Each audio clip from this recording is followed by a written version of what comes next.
right. So welcome to Tapping Into Our New Aura. We are here at the Culture King Studio in Las Vegas, Nevada. I'm your host, Natalie Voxel, and today I have a really special guest with me today, LALA. Yes, I'm so stoked to be here, especially at the Culture King Studio. I had no idea this was even here. I just thought it was like a storefront. Yeah, so dope, right? Yeah. I'm super excited to have us in here today too.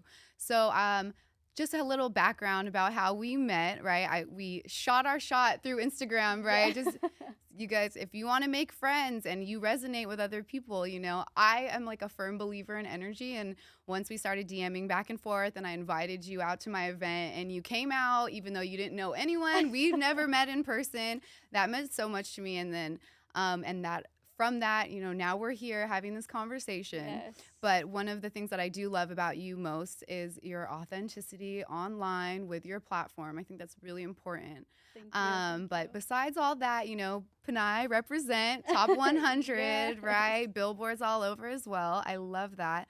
But yeah, if we can just go in and talk about, some of the other stuff you've had accomplished, throughout your life and your journey, but also you're a new mother, right? Yes, baby girl just literally turned 10 months. Oh, 10 congrats. months. I'm just like, I feel like every time I blink, she's like turning older and older, and it like makes me sad, but I'm like so excited because I'm like watching her develop all these different milestones. So it's crazy. Right? Being a mom is a trip. It is a trip, and it gives you like a real marker for how time like quickly passes, right? Yes. Because when it's just yourself, you're like, okay, oh shit, that was 5 years ago or whatever. And then now when you have kids, you're counting like, oh, 10 months, oh, 11 months, oh, a year, and you're like hitting those milestones. But it's like, it shows you how quickly time really like goes by, right? Yeah, and she legitimately changed my perception on that and a lot of things in general, just like my mindset overall, and I'm so grateful for that.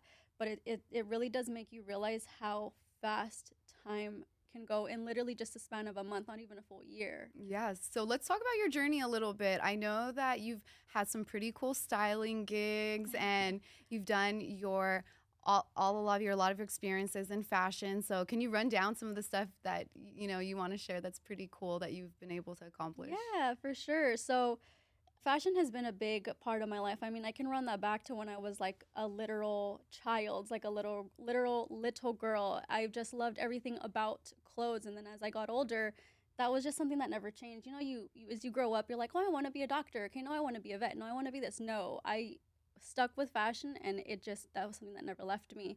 So I went to school for it, got my bachelor's in it. And school's great and all. I'm never going to knock school, but what I really developed my knowledge in was outside of school after graduating. I did a lot of freelance work as a stylist. So I styled for a lot of clothing brands, from couture fashion to streetwear fashion. And I noticed a lot of my calling was what I was getting booked for was a lot of menswear. So that's where my love for streetwear started to develop. And then I happened to land a job on Fairfax working at a men's streetwear store. So then it just kind of grew, and I was like, okay, I love streetwear. Like, I love everything about menswear. And people sometimes try to hit on it. They're like, men's clothes is so boring. And I'm like, no, I just love the look of, like, the bagginess. Yeah, and it's authentic to your personal style, too, right? Yes, I feel the same way. The graphics, just everything about menswear specifically just caught my eye. So I was like, I love fashion. So with that, I was able to style for, various clothing brands. I was even able to work with The Game at one point. Dope. So I thought that was really cool. He was also really, really cool to work with, too. He's someone who's very raw, has no filter on him, so he was really cool. But, I got to meet a lot of cool people in the industry and gain a lot of knowledge from how to create something from scratch. I'm sure you're super familiar with it too, and just how to interact with different people too, right? Yes. Yeah, you meet so many different personalities in the industry. Totally, yeah. You also learn to realize that it's a very cutthroat industry too. So when you want to, when you're trying to come up as a stylist or with your own clothing brand, it's very cutthroat. So you got to really learn a lot of things, who to connect with, who not to connect with, and just, all the personalities you're dealing with, like you said. Right. And so how do you think you've been able to navigate that? And because I want to kind of talk more about how you've transitioned into different eras, right? I always say, I've lived so many different lives, right? From being a stylist to being a dancer to being all these different things to where you are now, right? But now that I have my 2 girls, I also realize like there are these innate gifts that we have callings of, you know, what our true purpose is. And like, you know, I really resonate when you're saying like fashion. I always know that fashion are things like I was supposed to go to fashion school, never did, and I still ended up back in this place where I feel like I should have been already. Yes. But how do you, after doing fashion and moving to Vegas, how has your transition been like from that now leading back there? Like what was that like light bulb where you're like, you know what, I'm gonna do my own fucking brand now? So the thing about that is I actually tried to launch my own brand like back in 2017, 2018. And it was a wholesale, like where you just, you know, go to a place, you buy a bunch of stuff that's already pre-made. Right. So it's basically fast fashion. Right. And so I started the process, literally bought all the clothes. Girl, I still have the clothes in my garage. Like till the this boutique, day. you got a little Yes, boutique already going. Same girl, me too, same. I did that, and as I was continuing the process, I knew that it was something that I wasn't enjoying. It started to feel like work. It started to feel very dreadful for me, and I knew I'm very in tune with my feelings, and I was like, I'm not enjoying this anymore. So I literally stopped it. So I literally have all these clothes that I never sold, never launched, because it was something that I just wasn't having fun with anymore. Totally. So I pulled back from that, got into fitness, and then I'm sure we'll get into that later. Got into fitness, and just fashion completely stopped as a whole. Came out here, moved out here 2 years ago, got pregnant, and then my emotions were all over the place. Yeah. As a pregnant woman, and then just having your baby, you're going through so many An identity feelings. crisis as well, right? You hit it perfectly. It's literally an identity crisis. I'm like, who am I? What am I Who doing? am I? Yeah, even just down to how I would dress. I remember when I first had my daughter, who she just turned 7, right? But that year following that, like I remember like the 18 months mark, something about that, because I just went through that with my newest as well. Yes. I just remember being like, do I need to dress like a mom now? Like, do I need to start like changing my style? I even like really cut back on like wearing sneakers and stuff because I felt like it made me look like a young mom, like that I didn't know what I was doing. It was so weird. I went through this weird identity crisis with my style. Yes. And now with my daughter, it's like, no, it doesn't matter if I'm a mom or how old I am. Like that's, as much as I love being a mom, and it is a huge part of my identity, it's not my full identity, right? And there's like that balance there where I think also like working in music or fitness or all these different things, it's like I've realized, oh, I could do all these things. There's no, I could only do this or I could only do this, and bouncing around and stuff and finding that balance. There's definitely a sweet spot there. Yes. Yeah. So you definitely hit it spot on. I was actually going through exactly that, through an identity crisis. I literally remember the day clear as day. I was sitting on my couch and I was literally like sobbing to myself. I was talking to my husband. I was like, I don't know what to do. Like I can't find passion in anything. I'm not enjoying anything. Like the gym, I love going to the gym and I can't even enjoy that. And he's like, he literally word for word was like, why don't you just start designing stuff? And I was like, no, that's stupid. I'm not going to do that. I'm going to hate it. And I was like, I hated it before. I'm going to hate it again. He's like, just grab the iPad and just start designing stuff. So I did that one night, because he works nightlife. So I'm there drawing and I'm like, I love this. Yeah. I literally had a moment where I paused and was like, I am enjoying creating something from scratch, creating something that I was able to call my own, that wasn't wholesaling, not knocking fast fashion, but I was designing something from complete scratch. Right. And that's where I realized I enjoy this. And just very similar to you, like you said, I was like, I know why I love this now. Right. And I know my calling is back in fashion, and that's where I belong. So that whole epiphany moment for me was right then and there, where I was designing and I was just doing it for fun. And then I was like, he kind of pushed me. He's like, okay, well, why don't you just launch a brand? Like, just do it. Just retry. There's no shame in, you fail once. You got to just get back up and do it again. And most of the time, people aren't even noticing that you're having failure. I think we have like this mindset that what we're doing is so magnetized, or that people actually care, when in reality people don't care. You could fail and try a million times, but you think about when you're scrolling on Instagram, right? It's like when it's not in front of their face, it's like out of sight, out of mind type thing. And that's always been like a block for me, where I'm like, oh, if this doesn't pop off, then people are gonna laugh that like, oh, this wasn't successful, or this wasn't successful. But you're really in reality just like hindering yourself. But to touch back on the whole creative aspect of that and finding love in that and not feeling stupid, it's like, for me, I feel like that's like inner child healing. Because we, when kids are young, there's no, like, they don't feel that expectation, you know, they're just there to create, and they're having fun painting and doing these things where they're not like, well, what's the point of this? You know, I think when we get older, we have that, what's the, like, am I wasting my time doing this? Like, this isn't going to lead to money, so it's pointless for me to be creative. And that usually is such a block for me myself. But it's so awesome to be able to find that. And I feel like my kids actually have helped me in that portion to be a child again and do that inner child healing. Because I've had downloads before, like even of my own dad. We grew up and he played the guitar, he was in bands and stuff. But I have very little memories of him actually playing music in the household, because maybe he was always just worried about how he was going to pay the bills. And having that come through for me and having that thought really like ignited me to want to do the inner child healing and do these things to find what is purposeful. Because at the end of the day, if it sitting there and designing makes you happy, like that is a life of bliss, you know. And then to be able to make money off of it, like you can't beat that, right? Yeah, that's true. So I want to go into more about how your transition has been becoming a first-time mom from how your life was prior, right? Besides all the obvious things, right? The body changes and stuff like that, which we also could touch on, because those are, you know, a main reason why I wanted to do these type of podcasts is because, you know, we have this culture online of the snapback body, right? And the pressure that we put on ourselves to look a certain way when literally we just birthed a whole human being. Yes. Right? So how did that look like for you from your transition, especially being Panda Fit chick? So I'm not gonna lie, I think what you hit on was inner child healing, and I really was focusing on that during my pregnancy, so that when I did give birth, I wasn't so like hard on myself to be like, my body doesn't look the same. Right. You know, I was into fitness and my body isn't gonna snap back that fast anymore. What if I get stretch marks? And especially my second job at the time was I was a cocktail server. So I was like, how am I gonna cocktail serve again? I just didn't want those thoughts to resurface, because I know, you know, PPD, postpartum depression, is very real. And I wanted to not necessarily avoid that, because if it happens, it happens. But I wanted to try to prevent it at all costs, to be able to focus on raising my daughter purely, happily, the whole nine. Totally. So after giving birth, you know, I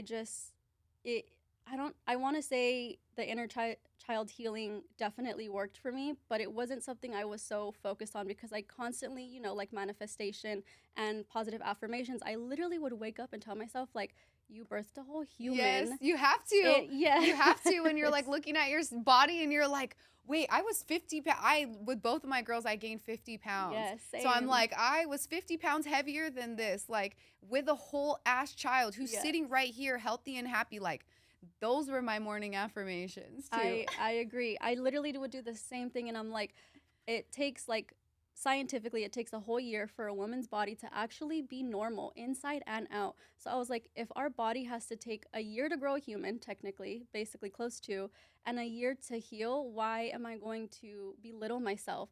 Not only that, but I was thinking about my daughter. I was like, how's my daughter gonna listen to me say these things about myself? And I already hear myself as it is. And like you said, your daughters, your children just make you so aware of things you used to do and things you do now. And so I'm like, why am I going to sit and say like, dang, I don't like my stomach, or damn, like my ass doesn't look like this anymore, you know? But like, look at what I created, you know? So I don't want her to hear those negative things and her to want to have to change her body, even though I know I have implants and stuff, but I want her to just love herself so authentically that I want to present that to her and be a representation of that to her. Yes, so that self-love is so important, and that self-care too.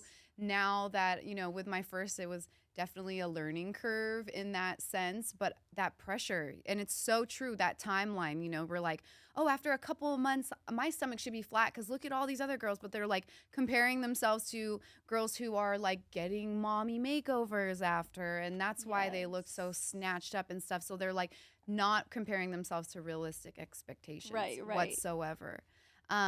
So what were kind of the things that you felt like were helpful when you felt like you were navigating moments of like PPD, or just like feeling kind of low about where you were in your journey in comparison to other people? I will say what came through a bit like big time for me was my support system. I wouldn't say you need like a large support system because I feel like I'm a prime example of that. I have my husband and my mom. Those are like my two prime supportive individuals in my life. And they were constantly just giving me those positive affirmations too. You know, I even told them like, hey, I come from a really rough background, so my mental like well-being is not always there. Right. So especially after having a baby, I'm aware that your mindset can change a lot about your body, about your surroundings, about the identity crisis thing. Right. So I was like, I need you guys to really be there for me, not just like with a helping hand, but like through like verbally, like Yes. verbally be there for me. And my quote unquote love language is I guess positive affirmations, like giving me Words of affirmation. Yes, there you go. affirmation, Thank you. yes. Words of affirmations is my love language. So I was like, if I'm doing something like even the simplest thing, like, can you just tell me like, yeah, I'm doing a good job? So like I Yes. can keep going throughout the day, you know? So I think my support system, so shout out to my mom and my husband for that. Yes, shout for out. getting me through, just getting me through that whole mindset. And that's really what got me through kind of not necessarily bypassing PPD because what I've been told, and I don't know if this is true, but it can really hit you anytime. Really, You know? yeah. And it also, what has helped me the second time around, because I did have a really hard time with my first. And I think it's also the navigation of knowing that your old life is over. That Mhm. old life that you had before you had a child, that can show, that morning of that life can show up as, depression, where, Yes. people can't let go the freedom they may have had before, or whatever it was before that they were holding on to so much. And that was a lesson that I had to learn. But I also think it's important that you're saying it's that awareness too of the Yeah. mental health, because it's the same thing. My second time around, I knew like PPD knocked me on my fucking ass. And Mhm. so the second time around, like, to keep it real, I had a really hard time even coming to terms with that I was having another child, because I was like, I have to do this again. Like, I have to go through that dark night of the soul again and Yeah. reimagining my identity. And then I'm going to have to, it's a lot of pressure. But I think that awareness of knowing, like, hey, I need your support. Having to, Yes. reach out to people or be able to be like, hey, can you support me in this way, is super important, because most people don't. I think as women, we think we need to do everything on our own, right? Oh yeah, I still My feel that way. Yeah, right? You're like, I don't know, I was that way with my first two, and you feel like something kind of gets taken away from you when you ask for help. But now I realize, like, oh no, the true power is when you know you need a support system, right? That 100%. tribe, you need your tribe. The olden days, they had a full tribe, now we're stuck with Yes. nobody. We're distant from our family and stuff. So that part, I think, is really important that you touched on, is that you knew what you needed. But that I feel like the only reason why I knew what I needed was because I was going to therapy, so that's what helped my inner child healing aside from that, and it kind of made me give me that awareness that you mentioned to ask for help, and that it's okay to ask for help. So also shout out to my therapist for that For one. real. But just to speak on therapy really quick, I feel like, and I don't know if you see this, but I feel like for some reason, like, depression or therapy has like this negative stigma tied to it. They're like, oh my gosh, you go to therapy, something's wrong with you. Yeah, girl. you have Like, weak mental health. yes, and it's just like, what if you just want to go to just like cleanse? Yeah, like, you don't need to. healing. And the main thing too that I've learned and I've picked up from that too is that your friends are not supposed to be your therapist. Like, yeah, you could vent to Agreed. them, or you can, but at the same time, like, it is really important to have a professional outside, Mhm. neutral something Yeah. to be able to, and people find therapy in different ways. It's not really just about going and sitting down and talking to a psychologist or whatever, Right. how other people do approach it, but just finding that like solace to where you're like, okay, let me navigate what I'm going through, right? Yes. So Yeah. to touch on that though, can you like share with me anything that you feel like would be valuable, pieces of advice that you've learned throughout your journey? Yeah, so I mean, really quick. So I used to be that person that was like, therapy is so dumb. Yeah. Like, no, I've never. What the like? How is someone gonna do for me that has never met me before? Until I was like, F it, I'm just gonna do it. I'm gonna do it. I'm gonna try it, and it actually ended up benefiting me. But one of the things that I definitely took away from the whole experience and going was learning that your perception is your reality. I literally probably tell myself that every day, because if I wake up and I'm like, I'm gonna have a crappy day, I'm gonna see the negative in everything. Yes. Something positive could come towards me and I could find the negative in it. And it's like, why am I gonna ruin a whole day that I'm never gonna get back? Yes.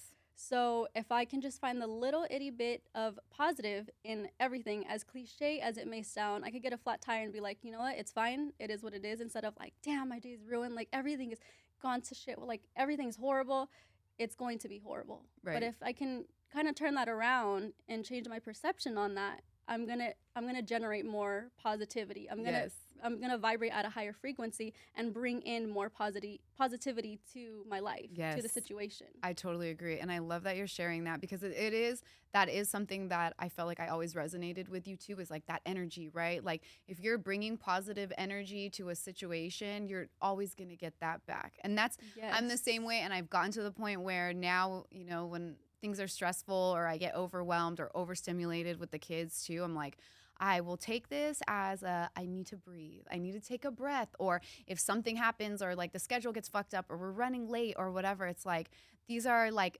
divine things that are happening that are redirecting me. It's redirection, Yes. That's my favorite thing to tell myself, because it's easy. It's easy to have like these expectations of how you want things to be, when in reality it's like we don't control things as much as we think we do. But then at the same time too, like you're saying, the only thing that we really can control is how we perceive those things that happen to us. 100%. Yeah, that's beautiful. So, and then to also touch on that, I want to just kind of like talk about qualities and things that you feel like are important to you, because we have discussed about like authenticity and stuff before. Yes. And that is something that I want to touch on. So is there anything that you want to share along those lines that we can kind of speak about? And what kind of qualities do you think are important when you're thinking about like working with different people, or, building your brand, or, different companies that want to work with you as a model and stuff? How do you decipher when things pull you in certain directions? I mean, I wouldn't say like I read people, but I feel like I'm very observant to people's behaviors, and I'm very observant to people's body language. So one thing that for me that I look out, whether it's a friend, family, even a brand I'm working with, a deal, whatever, I think it's someone's loyalty to me. I feel like in today's day and age, with everything being such a facade in social media and just society in general, loyalty speaks louder than words to me. Because if someone's going to be with me from the jump, when I have nothing, when there is nothing, from the very beginning, when, before I even quote unquote make it to the top, if someone can ride with me from the beginning to the end, like that's a real ass person. And that's not what you see in today's day and age anymore. People are like, oh, you're connected to so-and-so. They're jumping over there. Yes, I want to be friends with you. Oh, you have X amount in your bank account. Oh, I want to be friends with you. Like, everyone wants to just be connected to someone based off of finances, based off of their network, and no one's loyal to anyone anymore because they're willing to drop so-and-so because they're connected to this person. So loyalty to me speaks volumes, because if a brand wants to work with me, they're going to want to work with me regardless of my following number, regardless of what's in my bank account, regardless of, they're just going to see me for me, the authentic me, the real me, and what I can provide and bring to the brand's table or to the friendship table or whatever the table is at that point. But loyalty is the most important to me when I'm, connecting with someone or a brand or a company. Yes, I totally agree. And to like talk about that too, when like the loyalty aspect as well, it's so important, because when you are building a brand and stuff, like having your team of people that actually believe in what you're doing, right? And I've also come across that too with working with brands, when they're like, they're taking a chance, right? Every time people, they're taking a chance on like, you are going to grow into this certain person or whatever, unless you're already established. And I think that that's also really important too, for there to be some, love. Like, are they showing you love? Like, are they praising you? Like, are your people's like saying like, yo, I don't really understand what it is that you're doing right now, but it's you doing it, so I love it regardless. Like, those are my favorite type of people too. And that's true loyalty to me too. It's like, you may not see the bigger picture, because as creatives, we're usually visionaries, and it's like, I don't know what you're doing, but okay, cool. Like you came through today. You're like, okay, what are we going to talk about? All right, cool. I have no idea what it is, but cool, come through, and I love that. That's the best, I think. And then also, finding or having values that align with that. I think that's also super important, because some people don't care if others are loyal to them, because they're like, oh, well, I'm just trying to get something out of them. So, and I'm sure they're trying to get something out of me, but that goes back to perception, right? Like if you're out there thinking that no one's really rocking for you, that no one's really going to be rocking for you, because you know what I mean? Like that's the energy you're putting out. That's the energy that you're going to be getting as well. Yeah. So before we wrap, I want to just do a little bit of a drop here and tell people where they can find you and what you have that's coming up soon, and how people can follow your journey. So I actually have a brand coming up. It's called Overthinkers Club. It just, it kind of resonates with a little bit of what everyone kind of carries with them. We all overthink, whether it's a little bit, whether it's a lot, which is how the name actually came about.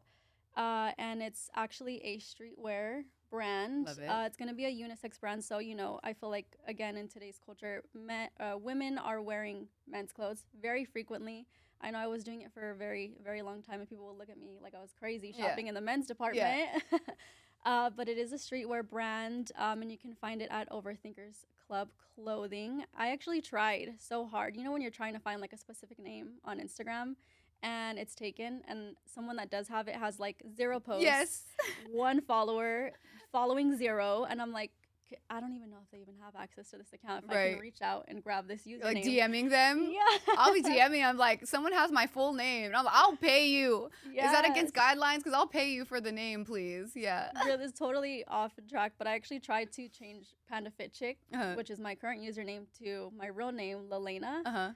Somebody has Elena exactly the way it's spelled. I'm like, who out there really has my exact name? I've never met anyone in this world that has it. Right. Yeah. So we have that launching November. We're still working on date because I'm trying to get the website together. And can I just say, like, full credibility to website designers, because I am like one woman showing everything from the designing to the tech packs to the content for it to the photo shoots for it. I'm just like, bro, it's not the same as it was before. Like being an entrepreneur now is like you have to wear so many fucking hats. But I also learned that like when you are moving and scaling, like that team that you find is what makes people's brands successful, and not is being able to like know, okay, I need someone here, or what's my weakness, what's my strength, and navigating those parts have been like super important for me. And that's like super awesome that you're going back to where your roots you feel like is from, because also you have that control. Like when you become a parent, right,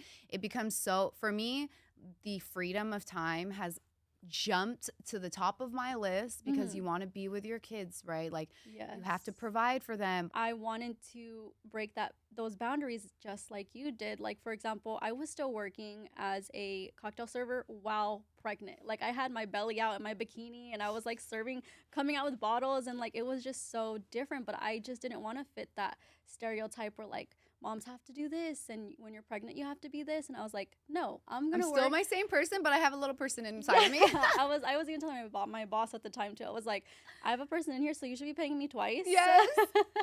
I'm like, she has a little bottle inside right now, so But so I just wanted to break all these stereotypes. So I was working 2 jobs while pregnant, and a lot of women are like, bedridden, God forbid, I wasn't. Thankfully I was not. But I was able to just break those boundaries, and I want moms out there very much like you. I want moms out there to realize that you can still focus on you. You can still be you and still give time and give back to your children. It doesn't have to always be, children 24/7. Totally. You can 100% still do things that you love. And I feel like a lot of the time in social media, they kind of take that away, and they're like, no, it's just about your kids. Your kids should be your only priority. Yeah, it's selfish if you go out. You're a bad mom if you're still having fun. Yeah, I remember seeing like a quote about like you can't pour from an empty glass. And I started like thinking like, well, what does that mean? Like, what does that look like for me to fill my glass? And sometimes that means having social interactions, going out and spending time with friends. Every time when I'm feeling super burnt out, I love to get together with my girlfriends and just decompress, even if we're just sitting down and having an adult conversation. Right. That helps me so much. And I remember feeling so guilty, that mom guilt where you're like, I'm leaving my child to go out. Like that's so, whatever. But in reality, it's like sometimes you need that refresh, that restart to be like, oh, this is who I am. You need to go out and get ready and take some photos and to be like, yeah, I'm still a hot mom, you know? And it's like, if you need to do that, go do that, girl. Like, you should not feel guilty for being, you know, wanting to boost your own self-esteem, because we get rocked when, you know, like as women, when you go through pregnancy and you see your body change, like it does a number on the mental health. And so I think it is really important to kind of knock that stigma where it's in any way like selfish to want to take care of yourself or to have your own personal time to do these things that you want to do. Right. And following your dreams, right? Like if this little, especially you have a daughter, right? So, you know, for me, it was super important. Like if my girls see what I'm doing and that I'm following like my dreams, they're going to be inspired. They're going to be like, my mom was getting it. She was saying that she would do this, and this. And she's doing, I remember bringing Rory to my billboard and she was like so proud. She thought it was the dopest shit. She was like telling her cousins, my mommy's on a billboard. Those are your best hype men right there. Yeah.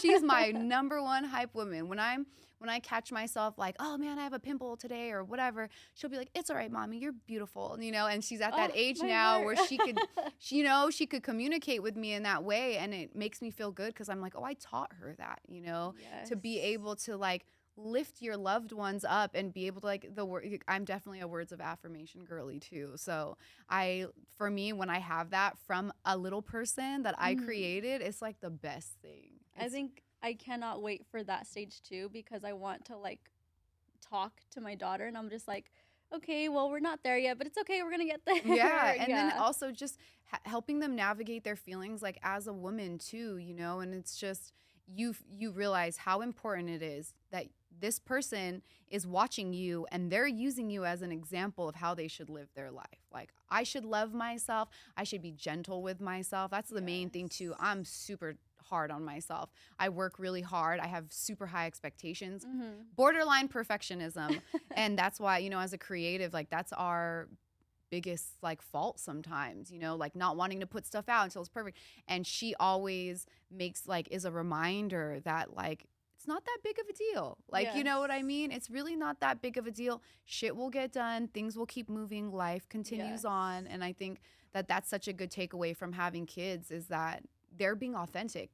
You know, that's true authenticity. Children are true authenticity because they don't, it's like that Kanye quote or that he talked about, right, in the interview where he's like, you know, they'll stand on tables and they don't know that dancing or standing on tables is wrong until someone's telling them you're not supposed to fucking stand on a table, you know? And so throughout our lives, like we're told all these different things that not to do this, not to do that. And that creates this barrier, right? So seeing and the world through kids' eyes is like such a huge takeaway for me because it's like, who are you before people put all these expectations on you, right? So that's so beautiful. And that's like a main reason too why I wanted to have you on, because like these discussions as new moms are so important because there's so many people that are on the same journey as you, right? So if you had anything to tell any new moms that may be thinking about becoming a mom or are new on their journey or are having a hard time, what are some like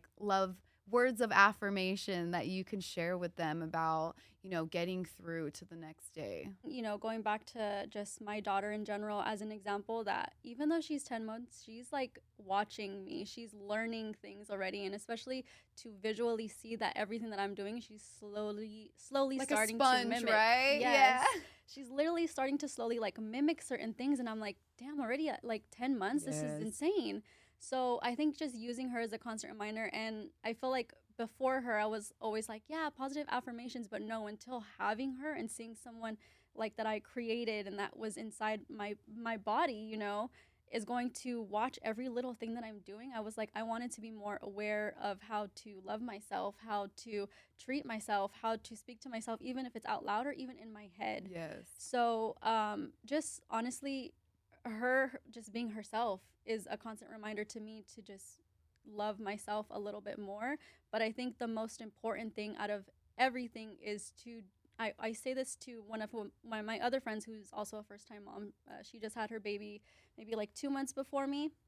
And I'm like, girl, you got to do something for yourself every day, whether it's the smallest thing, like taking a moment to go read a book for 5 minutes or eating your salad or whatever you're eating outside for just even like 5 minutes. Do something for you, because it's going to keep you just mentally sane. And I think you made a valid point when you said you cannot pour from an empty cup. So how am I supposed to give my best parenting self to my daughter? How am I supposed to be the best mother to her, for her, if I'm not mentally right, if I'm not mentally okay? She's not going to get the best version of me if I cannot give the best version of myself to myself. Yes, that's so beautifully said. Yes. So yeah, just doing something for yourself at least once a day, and that's what actually the gym does for me. It's not my life, it's not my passion, but it's something that I get a little bit of me time.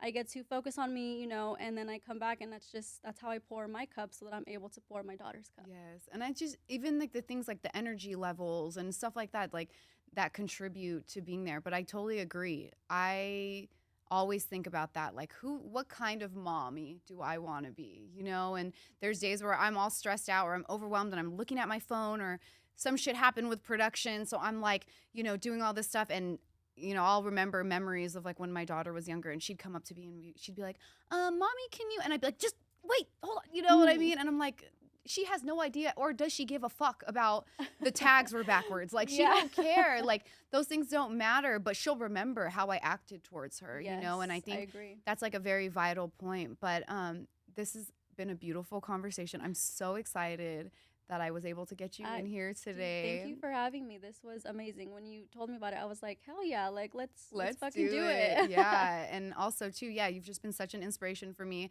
and I've just have so much, nothing but praises to say about you. Right back at you, girl. Yeah. So that will conclude our episode 2. So thank you, Culture Kings Studio, and thank you, Lala, so much for being here. And as always, we're tapping into our new aura.